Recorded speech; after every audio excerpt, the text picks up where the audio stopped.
let's talk about how the 49ers botched the entire Brandon Aiyuk situation. It's looking like they're going to trade him to the Steelers eventually for a second-round pick and a player maybe. That sucks. It's unacceptable. What they should have done was trade him before the draft, because it's been reported by Ricky that they could have had a first-round pick if they traded Aiyuk to the Steelers before the draft. First-round pick was reportedly on the table. If the Niners had pulled off that trade, they could have had Troy Fautanu, the guard/tackle who went to Washington. Instead, they're going to maybe trade for a second and James Daniels, who's not as good as Troy Fautanu, getting replaced by Troy Fautanu. So you botched that one. I mean, he was worth more in a trade before the draft. Like, you don't have to be super smart to figure that out. Everyone knows if you want to trade a player at his peak value, it's before the draft. After, his value goes down. And the Niners are like, what? It's like shocked Pikachu face. What? Oh, we can't get that first round pick anymore? What? Yeah, you can't. Sorry. So if you wanted to trade him, it had to happen before the draft. Waiting until now didn't help the team. In fact, it hurt it. And if anyone disagrees with me, I'd love to hear the explanation as to how it helped them to trade him in August as opposed to April. But let's talk about, hey, maybe they wanted to sign him, and it just went sideways. So if they wanted to sign him, why didn't it work out? Well, they made him an offer in May, and they haven't increased it since. And it wasn't big enough. But the Niners have created a pattern here with these extensions, right? They make an offer in April or May, and then they make a second offer that's bigger in July or August. They've done it 4 years in a row. Kittle, Warner, Debo, Bosa. They make an initial offer. They insult the player. They let 2 or 3 months go by. They make a bigger offer when camp starts. They do it every time, right? It's a pattern. It's their game plan. You can see it coming a mile away. So if you're Brandon Aiyuk or his agent, from their perspective, how can you accept the first offer in April or May? Whatever it is. How can you say yes when you don't know, but you expect that a counter better offer is coming in July or August, because that's how they've done it 4 years in a row? You'd be an idiot to take their first offer, right? Everyone knows that they come back over the top in August or in July and August. Everyone knows that. So they make a lowball offer, 25. Aiyuk takes it personally, but at the same time, he's probably thinking, all right, well, I'll sort of do what Debo did. I'll voice my displeasure. I'll get the fans on my side. I'll come back. Give me another offer in July or August. And they didn't.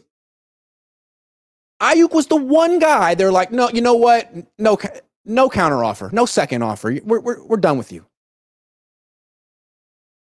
Why? That's so strange. From Aiyuk's perspective, he probably was expecting a counter offer as soon as he came back and held in, and he didn't get it.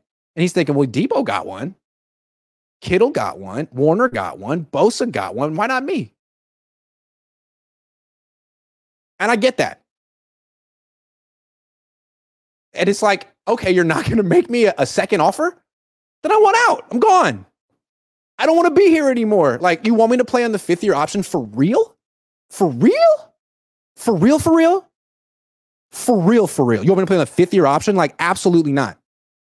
And I think what's interesting about this is the Niners really thought they had leverage, because the NFL used to be not a players' league, but it's becoming a players' league. The highest paid players are becoming like basketball players. They have ultimate power, and they can name the team they want to play for. The Niners didn't understand that. They thought they could get Brandon Aiyuk to bend to their will. They were wrong. They were wrong. And more players are going to do what Brandon Aiyuk just did in the future.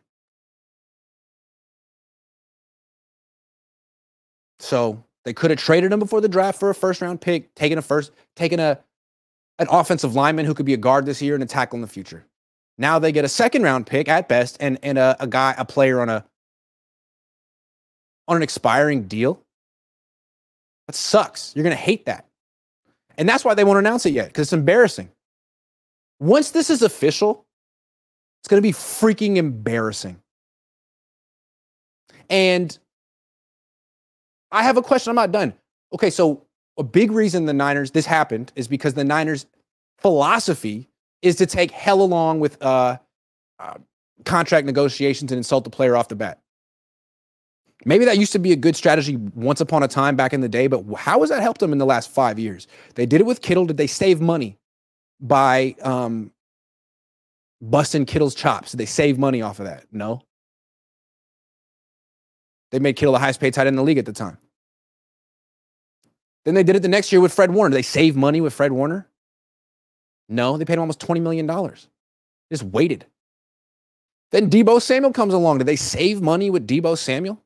No. They didn't make him one of the highest paid wide receivers in the league. Then they did it with Nick Bosa. Did they save money with Nick Bosa? No. No, he got every penny that he wanted. He's the highest paid non-quarterback ever. Then they do it with Brandon Aiyuk. And not only do they not save money, he became more expensive as they waited. Cost them money. So they might want to think about updating their strategy, bringing it into the we're in the 20s now. Update the strat. Just waiting for the sake of waiting doesn't help the team. And I think one thing is interesting. So like we're hearing now that the Niners and the Steelers are in talks. It's reported everywhere. I'm at practice. John Lynch is out there watching practice. Dude, what are you doing? Do you not do the trade talks? Is that not your job?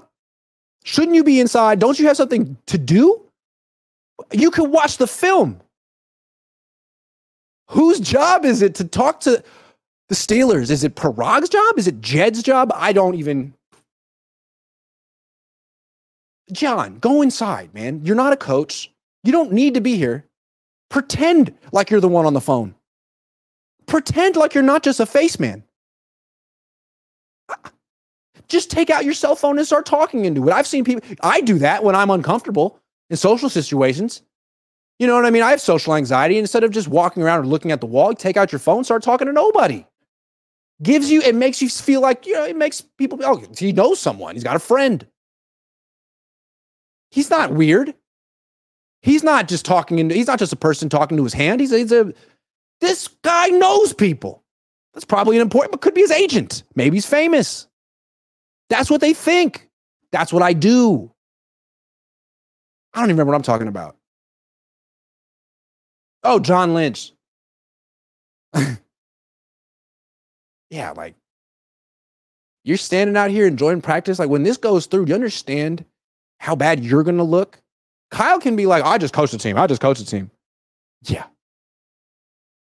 Sure you do.